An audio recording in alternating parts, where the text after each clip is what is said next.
شہر محبت جہاں بسم اللہ الرحمن الرحیم من قال لا الہ الا اللہ دخل الجنہ الحمد للہ نحمده ونستعینه ونستغفره ونؤمن به ونتوکل علیہ ونعوذ باللہ من شرور انفسنا ومن سیئات اعمالنا من يهده الله فلا مضل له ومن يضلله فلا هادي له ونشهد أن لا إله إلا الله وحده لا شريك له ونشهد أن سيدنا وشفيعنا وحبيبنا ومولانا محمدا عبده ورسوله صلی اللہ تبارک و تعالی علیہ وعلى آلہ واصحابہ واہل بیتہ واہل طاعتہ بارک وسلم تسلیما کثیرا کثیرا اما بعد فاعوذ باللہ من الشیطان الرجیم بسم اللہ الرحمن الرحیم الف لام میم ذلك الكتاب لا ریب فیہ ہدی للمتقین الذین یؤمنون بالغیب ویقیمون الصلاة ومما رزقناهم ينفقون والذین یؤمنون بما انزل الیک وما انزل من قبل وبالآخرة هم يوقنون أولئك على هدى من ربهم وأولئك هم المفلحون صدق الله مولانا العظيم وصدق رسوله النبي الكريم ونحن على ذلك لمن الشاهدين والشاكرين والحمد لله رب العالمين۔ قرآن کریم ہر زاویے سے معتبر ہے۔ محترم بزرگوں اور دوستوں، اللہ تعالیٰ نے قرآن مجید کی شکل میں اپنا آخری پیغام نازل فرمایا اور ہر زاویے سے معتبر ہے، اور اپنے آخری نبی پر نازل کیا۔ یہ کتاب ایسی ہے جس میں کوئی کھوٹ اور جھوٹی خبر نہیں ہے۔ جب آدمی کا عقیدہ اس بات پر جم جائے کہ یہ کتاب لا ریب ہے تو پھر قرآن مجید اس کے لیے ہدایت اور رحمت بن جائے گا۔ میں نے ابھی آپ کے سامنے قرآن کریم کی جو آیات تلاوت کی، ان میں اسی بات کو بیان کیا گیا ہے۔ اللہ تعالیٰ فرماتے ہیں یہ کتاب ایسی ہے جس میں کوئی شک نہیں ہے۔ تقیوں کے لیے جو ایمان لاتے ہیں غیب پر اور قائم کرتے ہیں نماز کو اور ہمارے دیے ہوئے مال میں سے خرچ کرتے ہیں۔ وہ لوگ جو ایمان لاتے ہیں اس پر جو اتارا گیا آپ کی طرف اور جو اتارا گیا آپ سے پہلے، اور وہ آخرت پر وہ یقین رکھتے ہیں، یہ لوگ بڑی ہدایت پر ہیں اپنے رب کی طرف سے، اور یہ لوگ ہی کامیاب ہیں۔ باطل سے دبنے والے اے آسماں نہیں ہم۔ ان آیات میں ایمان کی تعریف اور اس کا مفہوم بیان کیا گیا ہے، اور یہی وہ ایمان ہے کہ جس کے حصول کی خاطر صحابہ کرام رضوان اللہ علیہم اجمعین کو طرح طرح کی تکالیف اور اذیتیں پہنچائی گئیں۔ ان کو تپتی ہوئی ریت پر گھسیٹا گیا، ان پر پتھروں کی بارش کی گئی، سماجی بائیکاٹ کیا گیا، شب ابی طالب میں 2.5 سال تک محصور کیا گیا، اور خود آپ صلی اللہ علیہ وسلم کے راستے میں کانٹے بچھائے گئے۔ آپ صلی اللہ علیہ وسلم پر گھروں کے کوڑے اور گندگی پھینکی گئی۔ یہ ظالم اذیتیں دیتے دیتے خود تک جاتے تھے، مگر ایمان والے ایمان پر ڈٹے رہتے۔ ایمان ہی ایک ایسی چیز ہے جب یہ کسی کے دل میں اپنا گھر بنا لیتا ہے تو پھر کوئی طاقت اسے ڈگمگا نہیں سکتی۔ شاعر نے اپنے انداز میں اس کی بہت خوب منظر کشی کی ہے۔ شاعر کہتا ہے باطل سے دبنے والے اے آسماں نہیں ہے ہم، 100 بار کر چکا ہے تو امتحان ہمارا۔ اور اتنی اذیتیں دی گئی جن کا احاطہ کرنا مشکل ہی نہیں، ناممکن ہے، اور مظالم کی تفصیل کے لیے ایک دفتر درکار ہے۔ تو میں عرض کر رہا تھا کہ صحابہ کرام نے تمام مظالم کو برداشت کیا مگر ایمان پر جمے رہے۔ ہر موڑ پر لا الہ الا اللہ کا اقرار کرتے رہیں، چونکہ ان کے پیش نظر حضور صلی اللہ علیہ وآلہ وسلم کا ارشاد تھا کہ چاہے تمہیں کاٹ دیا جائے یا جلا دیا جائے مگر ایمان کو نہ چھوڑنا۔ مشکوٰۃ شریف کی روایت ہے۔ چونکہ آخرت میں نجات کا مستحق صرف وہی شخص ہوگا جو لا الہ الا اللہ کا قائل ہوگا۔ بہرحال صحابہ کرام ہر طرح کے مظالم برداشت کرتے رہے، مگر ایک وقت وہ بھی آیا کہ صحابہ کرام حضور صلی اللہ علیہ وسلم کی خدمت میں حاضر ہوئے اور سراپا استفہام بن گئے کہ کب آئے گی اللہ تعالیٰ کی مدد۔ نبی کریم صلی اللہ علیہ وآلہ وسلم نے جواب دیا، ام حسبتم ان تدخلوا الجنة ولما يأتكم مثل الذين خلوا من قبلكم مستهم البأساء والضراء وزلزلوا حتى يقول الرسول والذين آمنوا معه متى نصر الله الا ان نصر اللہ قریب۔ کیا تم اس گمان میں مبتلا ہو کہ تم جنت میں بغیر تکلیف برداشت کیے اور صبر کیے بغیر داخل ہو جاؤ گے، حالانکہ تم سے پہلی امتوں جو تم سے پہلی قومیں ہیں ان کو بھی اذیتیں اور تکالیف پہنچائی گئی تھی، اور انہوں نے بھی وقت کے پیغمبر سے یہ سوال کیا تھا۔ اور یہ بات غور سے سن لو کہ جنت کی راہ پرخار اور دشوار گزار ہوتی ہے۔ یہ ایک حقیقت ہے کہ ہر دور میں انسان نما شیطانوں نے خدا کے مقبول بندوں کو اذیتیں اور تکالیف پہنچائی ہیں۔ حق کی تبلیغ کی پاداش میں حضرت زکریا علیہ السلام کے بدن کو 2 ٹکڑے کر دیے گئے۔ حضرت یحییٰ علیہ السلام کے سر کو قلم کیا گیا۔ کیوں؟ تاکہ ان کو بتوں کی پوجا سے کوئی ٹوکنے والا نہ رہے، اور جو کام ان کو ان کے آباء اور اجداد سے وراثت میں ملا ہے اس کو کوئی برا کہنے والا نہ رہے۔ افسوس آج بہت سے مسلمان بھی ہیں بے راہ و روی اور گمراہی میں پڑے ہوئے ہیں، اور وہ بھی باوجود مسلمان ہونے کے ایسے کام کر رہے ہیں جن کو اسلام مٹانے آیا تھا۔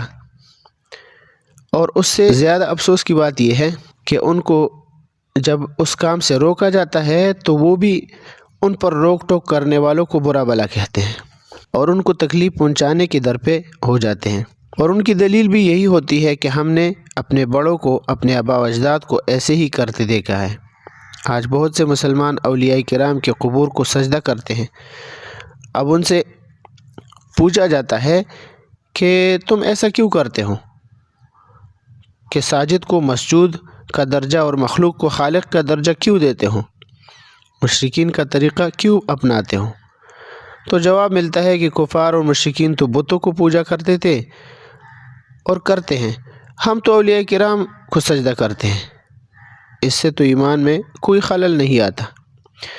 اسی بات کو حالی مرحوم رحمۃ اللہ علیہ نے یوں بیان کیا ہے، فرماتے ہیں، مگر مومنوں پر کشادہ ہیں راہیں، پرستش کرے شوق سے جس کی چاہے، نبی کو جو چاہے خدا کر دکھائے، اماموں کا رتبہ نبی سے بڑھائے، مزاروں پہ دن رات نظریں چڑھائے، شہیدوں سے جا جا کے مانگے دعائیں، نہ توحید میں کچھ خلل اس سے آئے، نہ اسلام بگڑے نہ ایمان جائے۔ تو میں عرض کر رہا تھا کہ صحابہ کرام نے تمام مظالم کو برداشت کیا مگر ایمان پر جمے رہے اور ہر موڑ پر لا الہ الا اللہ کا اقرار کرتے رہیں، چونکہ ان کے پیش نظر حضور صلی اللہ علیہ وسلم کا ارشاد موجود تھا کہ چاہے تمہیں کاٹ دیا جائے یا جلا دیا جائے مگر ایمان کو نہ چھوڑنا، کیونکہ آخرت میں نجات کا مستحق صرف وہی ہوگا جو لا الہ الا اللہ کا قائل ہوگا۔ میں اس سلسلے میں آپ کے سامنے چند احادیث کا مفہوم پیش کرتا ہوں۔ پہلی حدیث ہے، حضرت ابو ہریرہ رضی اللہ عنہ راوی ہیں کہ ایک دن ہم لوگ رسول اللہ صلی اللہ علیہ وسلم کی خدمت میں حاضر تھے اور آپ کے ارد گرد بیٹھے ہوئے تھے، اور حضرت ابو بکر اور عمر رضی اللہ عنہ بھی ہمارے ساتھ اس مجلس میں تھے کہ آپ ہمارے درمیان سے اٹھے اور کسی طرح نکل گئے، اور پھر آپ کی واپسی میں بہت دیر ہو گئی، تو ہمیں ڈر ہوا کہ کہیں ہماری غیر موجودگی میں آپ کو کوئی تکلیف نہ پہنچائی جائے، یعنی ہماری عدم موجودگی میں کسی دشمن وغیرہ سے آپ کا کوئی ایذا نہ پہنچ جائے۔ بس اس خیال سے ہمیں سخت گھبراہٹ اور فکر لاحق ہوئی اور ہم لوگ آپ کی جستجو میں نکل کھڑے ہوئے۔ سب سے پہلے میں ہی گھبرا کر حضور صلی اللہ علیہ وسلم کی تلاش میں نکلا، یہاں تک کہ انصار کے خاندان بنی نجار کے ایک باغ پر پہنچ گیا جو چار دیواری سے گھرا ہوا تھا، اور میں نے اس کے چاروں طرف چکر لگایا اور اندر جانے کے لیے مجھے راستہ مل جائے، لیکن نہیں ملا۔ پھر مجھے پانی کی ایک گول چھوٹی سی نہری اس پر نظر پڑی جو باہر کے ایک کنویں سے باغ کے اندر جاتی تھی۔ حضرت ابو ہریرہ رضی اللہ عنہ کہتے ہیں کہ میں سمٹ اور سکڑ کر اس میں سے باغ کے اندر گھس گیا اور رسول اللہ صلی اللہ علیہ وسلم کے پاس جا پہنچا۔ حضور صلی اللہ علیہ وسلم نے فرمایا، ابو ہریرہ؟ میں نے عرض کیا، جی ہاں یا رسول اللہ، میں ہی ہوں۔ آپ نے فرمایا، تم کیسے آئے؟ میں نے عرض کیا، یا رسول اللہ، آپ ہمارے درمیان تشریف رکھتے تھے، پھر وہاں سے اٹھ کر چلے آئے، اور جب دیر تک آپ کی واپسی نہیں ہوئی تو ہمیں خطرہ ہوا کہ مبادا ہماری غیر موجودگی میں آپ کو کوئی ایذا نہ پہنچائی جائے۔ اسی خطرے سے گھبرا کر ہم سب چل پڑے، اور سب سے پہلے گھبرا کر میں ہی نکلا تھا، یہاں تک کہ میں اس باغ تک پہنچا، اور جب مجھے کوئی دروازہ نہیں ملا تو لومڑی کی طرح سمٹ کر میں اس گول میں سے کسی طرح گھس آیا۔ دوسرے لوگ بھی میرے پیچھے آ رہے ہیں۔ پھر حضور صلی اللہ علیہ وسلم نے اپنے نالین مبارک مجھے عطا فرمائے اور ارشاد فرمایا کہ میرے یہ جوتے لے کر جاؤ، اور اس باغ سے نکل کر جو آدمی بھی تمہیں ایسا ملے جو دل کے پورے یقین کے ساتھ لا الہ الا اللہ کی شہادت دیتا ہو، اس کو جنت کی خوشخبری سنا دو۔ ابو ہریرہ رضی اللہ عنہ کہتے ہیں کہ میں وہاں سے چلا تو سب سے پہلے میری ملاقات حضرت عمر رضی اللہ عنہ سے ہوئی۔ انہوں نے مجھ سے پوچھا، ابو ہریرہ، تمہارے ہاتھ میں یہ دو جوتیاں کیسی ہیں؟ میں نے کہا، حضور صلی اللہ علیہ وسلم کی نالین مبارک ہیں۔ حضور صلی اللہ علیہ وسلم نے مجھے یہ دے کر بھیجا ہے کہ جو کوئی بھی دل سے لا الہ الا اللہ کی شہادت دینے والا مجھے ملے، میں اس کو جنت کی خوشخبری سنا دوں۔ ابو ہریرہ رضی اللہ عنہ کہتے ہیں کہ پس عمر نے میرے سینے پر ایک مکہ مارا، جس سے میں اپنی سرینوں کے بل پیچھے کی طرف گر پڑا، اور مجھ سے انہوں نے کہا کہ پیچھے کو لوٹو۔ میں روتا ہوا حضور صلی اللہ علیہ وسلم کے پاس واپس آیا۔ عمر بھی میرے پیچھے پیچھے آئے۔ رسول اللہ صلی اللہ علیہ وآلہ وسلم نے مجھے اس حالت میں دیکھ کر پوچھا، ابو ہریرہ، تمہیں کیا ہوا؟ میں نے عرض کیا کہ عمر مجھے ملے، حضور صلی اللہ علیہ وسلم مجھے جو پیغام دے کر بھیجا تھا میں نے وہ انہیں بتلایا تو انہوں نے میرے سینے پر ایک ایسی ضرب لگائی جس سے میں اپنی سرینوں کے بل گر پڑا، اور مجھ سے کہا کہ پیچھے کو لوٹو، یعنی واپس جاؤ۔ رسول اللہ صلی اللہ علیہ وسلم نے حضرت عمر رضی اللہ عنہ کو خطاب کر کے فرمایا کہ عمر، تو نے ایسا کیوں کیا؟ انہوں نے عرض کیا، حضور، میرے ماں باپ آپ پر قربان ہوں، کیا آپ نے ابو ہریرہ کو اپنے نالین مبارک دے کر اس لیے بھیجا تھا کہ جو کوئی بھی دل کے یقین کے ساتھ لا الہ الا اللہ کی شہادت دینے والا ان کو ملے، وہ اس کو جنت کی بشارت دے دے؟ حضور صلی اللہ علیہ وآلہ وسلم نے فرمایا، ہاں، میں نے ہی اس کو کہہ کر بھیجا تھا۔ حضرت عمر نے عرض کیا، یا رسول اللہ، ایسا نہ کیجیے، مجھے خطرہ ہے کہ کئی لوگ بس اس شہادت ہی پر بھروسہ کر کے، یعنی سعی اور عمل سے بے پرواہ ہو کر نہ بیٹھ جائے، لہٰذا انہیں اسی طرح عمل کرنے دیجیے۔ حضور صلی اللہ علیہ وسلم نے فرمایا کہ جانے دو۔ مطلب یہ ہے کہ حضور صلی اللہ علیہ وسلم نے حضرت ابو ہریرہ کو روک لیا۔ اسی طرح دوسری مثال ہے، دوسرا واقعہ ہے، حضرت ابو ذر غفاری رضی اللہ عنہ کہتے ہیں کہ میں ایک مرتبہ نبی کریم صلی اللہ علیہ وسلم کی خدمت میں حاضر ہوا تو آپ ایک سفید کپڑا اوڑھے ہوئے سو رہے تھے۔ اس وقت تو میں واپس چلا آیا، پھر دوبارہ آپ کی خدمت میں اس وقت حاضر ہوا جب آپ بیدار ہو چکے تھے۔ آپ نے مجھ کو دیکھ کر فرمایا، جس شخص نے سچے دل سے لا الہ الا اللہ کہا، یعنی اللہ تعالیٰ کی وحدانیت کا سچے دل سے اعتراف کیا اور اقرار کیا، اور اسی عقیدہ پر اس کا انتقال ہو گیا تو وہ ضرور جنت میں داخل ہو جائے۔ میں نے عرض کیا، اگرچہ اس نے چوری اور زنا جیسے گناہوں کا ارتکاب کیا ہو؟ آپ نے فرمایا، ہاں، خواہ وہ چوری اور زنا کا مرتکب کیوں نہ ہو۔ میں نے پھر تعجب سے سوال کیا، اگرچہ اس نے چوری اور زنا کا ارتکاب ہی کیوں نہ کیا ہو؟ آپ صلی اللہ علیہ وسلم نے فرمایا، ہاں، خواہ وہ چوری اور زنا کا مرتکب کیوں نہ ہو۔ میں نے پھر سے بار یعنی تیسری مرتبہ حیرت سے پوچھا، اگرچہ اس نے چوری اور زنا کے جرم کا ارتکاب کیا ہو؟ تیسری مرتبہ بھی آپ صلی اللہ علیہ وسلم نے یہی فرمایا، ہاں، خواہ وہ چوری اور زنا کا مرتکب کیوں نہ ہو، اور خواہ ابو ذر کو کتنا ہی ناگوار گزرے۔ مشکات شریف کی روایت ہے۔ اسی طرح حضرت عثمان بن عفان رضی اللہ عنہ کہتے ہیں کہ رسول خدا صلی اللہ علیہ وسلم نے فرمایا، جس شخص نے اس پختہ اعتقاد پر وفات پائی کہ اللہ تعالیٰ کے سوا کوئی معبود نہیں، وہ جنتی ہے۔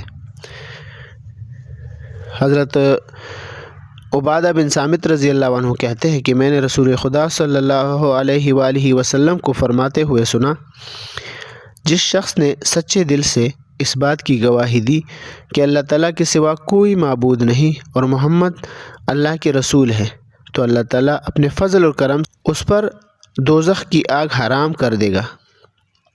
حضرت معاذ رضی اللہ عنہ کہتے ہیں کہ رسول اللہ صلی اللہ علیہ وسلم نے مجھ سے فرمایا، سچے دل اور پختہ اعتقاد کے ساتھ اس بات کی گواہی دینا کہ اللہ تعالیٰ کے سوا کوئی معبود نہیں، جنت کی کنجیاں حاصل کرنا ہے۔ یہ لا الہ الا اللہ کتنا مبارک کلمہ ہے۔ اس کا اندازہ اس سے لگائے کہ حضرت موسیٰ علیہ السلام نے اللہ تعالیٰ سے عرض کیا کہ مجھے کوئی ایسا ورد سکھا دیجئے، ایسا ذکر عطا کر دیجئے جس کو تنہا میں ہی کروں اور تیرا قرب حاصل ہو جائے، تو اللہ تعالیٰ نے فرمایا، لا الہ الا اللہ پڑھتے رہو۔ حضرت موسیٰ علیہ السلام نے عرض کیا کہ اللہ، یہ تو سب پڑھتے ہیں۔ اللہ تعالیٰ نے جواب دیا کہ ترازو کے ایک پلڑے میں دنیا و ما فیہا رکھی جائے اور دوسرے میں لا الہ الا اللہ رکھا جائے تو لا الہ الا اللہ اس پر باری ہوگا۔